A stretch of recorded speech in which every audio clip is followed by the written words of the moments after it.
আজকে আমরা যারা এখানে দাঁড়িয়ে আছি আমরা কেউ সাধারণ মানুষ না, আমরা কেউ ভীরু না, কেউ মাথানতকারী না। আমরা ইতিহাসের নতুন অধ্যায় লেখার জন্য এসেছি। আজ যারা এখানে এসেছেন তারা সবাই সাহসী, সবাই বীর। কারণ আজ এই দুঃসময়ে এই ফ্যাসিবাদী শাসনের ছায়ায় দাঁড়িয়ে নতুন স্বপ্ন দেখা এটা কোনো সাধারণ কাজ না। আমরা যে লড়াই শুরু করেছি সেটা কেবল একটা রাজনৈতিক লড়াই না, এটা একটা স্বাধীনতা যুদ্ধের দ্বিতীয় অধ্যায়। আমরা চাই এই দেশকে নতুনভাবে করতে, একটা পচে গলে যাওয়া ব্যবস্থা, রাজনীতি, প্রশাসন, বিচার সবকিছু ভেঙে ফেলে নতুন করে শুরু করতে।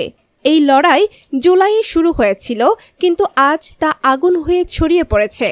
তারা ভাবে ভারত থেকে অস্ত্র কিনেই সার্বভৌমত্ব রক্ষা করা যায়। যারা আমাদের হুমকি দেয়, চোখ রাঙায়, তাদের কাছ থেকেই অস্ত্র কিনে কিভাবে দেশের স্বাধীনতা রক্ষা হবে। আমরা এই তামাশা আর মেনে নেব না। ডক্টর ইউনূসের সরকার $21 বিলিয়ন অস্ত্র চুক্তি বাতিল করে বুঝিয়ে দিয়েছে বাংলাদেশ কারো গোলাম না। আমরা দেখেছি কিভাবে সাহেব পাওয়ার টেক আর কিছু সুবিধাভোগী চট্টগ্রাম বন্দরের 1/4 দখল করে রেখেছে, হাজার হাজার কোটি টাকা লুটে নিয়েছে।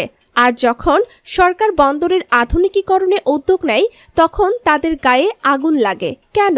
কারণ তারা জানে তাদের দখলদারিত্ব শেষ হতে চলেছে।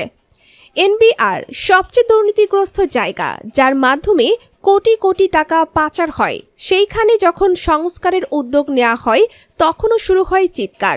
কারণ তারা দুর্নীতি করার অধিকার হারাতে চায় না, তারা চায় দেশটা একই পচা গলা খাঁচায় বন্দি থাকুক। আমরা বলছি তোমাদের সময় শেষ। আজ আর সেই বাংলাদেশ নেই। আজ জনগণ জেগেছে। আজ 1-2 তরুণী যথেষ্ট পুরো ব্যবস্থা পাল্টে দিতে।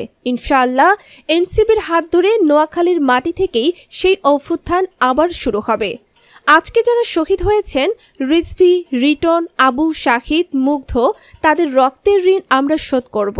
তাদের রক্ত বৃথা যাবে না। আমরা প্রতিশ্রুতি দিচ্ছি এই নোয়াখালী হবে নতুন বাংলাদেশের সূচনাস্থল। ইনশাআল্লাহ আগামী বছর এই মাঠেই লাখো জনতার ঢল নামবে। এবারের সংগ্রাম শুধু একটি দলের নয়, এটা একটা জাতির মুক্তির লড়াই।